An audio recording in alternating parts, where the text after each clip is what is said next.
पाकिस्तान भले ही पीओके में भारतीय सेना के सर्जिकल स्ट्राइक से इनकार कर रहा हो, लेकिन एक एक कर इसके सबूत अब सामने आ रहे हैं और अब रेडियो इंटरसेप्ट से जो कुछ सामने आ रहा है उससे साफ है कि भारत की सेना के पराक्रम ने लश्कर तैयबा की कमर तोड़ दी है। ये स्पेशल रिपोर्ट देखिए।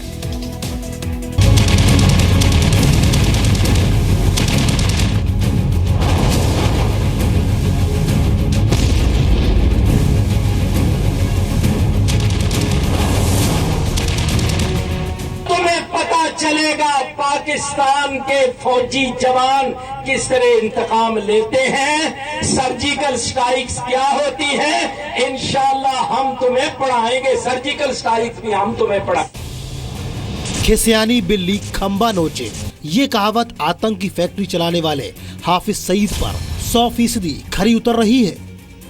पीओके में भारतीय सेना की सर्जिकल स्ट्राइक के बाद लश्कर तैयबा चीफ हाफिज सईद की जो सबसे ज्यादा खींच निकली थी, उनकी वजहों का अब खुलासा हुआ है। रेडियो इंटरसेप्ट्स की आकलन रिपोर्ट के मुताबिक भारत की सर्जिकल स्ट्राइक में करीब 20 लश्कर के आतंकी मारे गए थे, या यूं कहें कि भारत के खिलाफ आतंक के सबसे बड़े रावण को सबसे ज्यादा नुकसान पहुंचा था। हम आने वाले दिनों में विजयादशमी मनाने वाले हैं। यह विजयादशमी देश के लिए बहुत खास है। भारतीय सेना की फील्ड यूनिट से मिली रिपोर्ट्स के मुताबिक पीओके के दुदनियाल लॉन्च पैड पर लश्कर को सबसे ज्यादा नुकसान पहुंचा था। गौरतलब है कि दुदनियाल लॉन्च पैड उत्तर कश्मीर के कुपवाड़ा सेक्टर के सामने है, जहां से अक्सर घुसपैठ की कोशिशें होती रही हैं। लश्कर के खिलाफ भारतीय सेना के इस पराक्रम ने पाकिस्तान में कैसी खलबली मचाई है, इसका अंदाजा वहां की संसद में खुले तौर पर हाफिज सईद के विरोध के तौर पर भी सामने आया है। का डर है भाई, किस बात का डर है? ये हाफिज सईद कौन से अंडे देता है जो उसको पाल के रखने की आवश्यकता है, यह आज खुद पाकिस्तान के कुछ नेता कहने लगे हैं। पाकिस्तान में एक अफरा तफरी का माहौल है।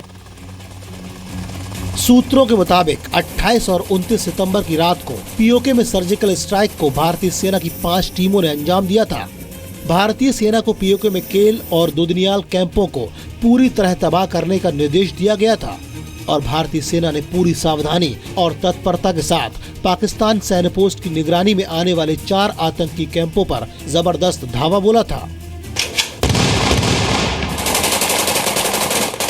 हाफिज सईद और उसके आतंकी अब तक भारत के खिलाफ दहशत का कारोबार बेहिचक करते रहे थे, लेकिन पहली बार लश्कर की लंका ढहाने के लिए भारत ने सैन्य पलटवार किया था।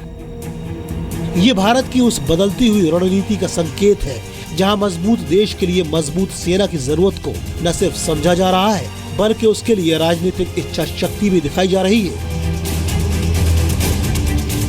राष्ट्र में जो सेना है, वो सेना अत्यंत सामर्थ्यवान होनी चाहिए और तब जाकर के राष्ट्र सामर्थ्यवान बनता है। व्यक्ति से लेकर के राष्ट्र तक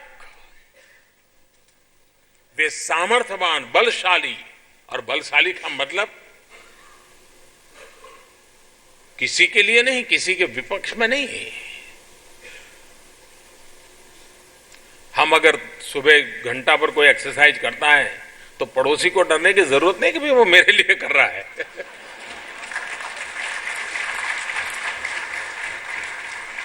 वो अपनी एक्सरसाइज अपने स्वास्थ्य के लिए करता है जी। तो हमारा यही रहा है कि भाई हमारा देश सामर्थ्यवान होना चाहिए, शक्तिवान होना चाहिए। भारतीय सेना को मिली रिपोर्ट्स के मुताबिक भारत की सर्जिकल स्ट्राइक के बाद आतंकी, जिनमें ज्यादातर लश्कर के दहशतगर्द थे, पाकिस्तानी सैन्य पोस्ट की ओर भागते दिखे। ये इस बात का संकेत है कि भारत की सर्जिकल स्ट्राइक से लश्कर की कब्र टूटी है, हाफिज सईद के पसीने छूटे हैं। और इस डैमेज के आकलन के लिए अब खुद पाकिस्तानी सेना के प्रमुख को मैदान में उतरना पड़ा है। रविवार को पाकिस्तानी जनरल राहिल शरीफ एलओसी के पास हाजी पीर सेक्टर में पहुंचे। पाक सेना के मुताबिक जनरल शरीफ को वहां तैनात जवानों की तैयारी के बारे में बताया गया। जाहिर है कि आतंक के खिलाफ भारत के जवाबी हमले ने पाकिस्तान को अंदर तक हिला दिया है। लश्कर से लेकर पाक सेना के लाव लश्कर में भारी बेचैनी है। दिल्ली से मनीष शुक्ला के साथ ब्यूरो रिपोर्ट, जी मीडिया।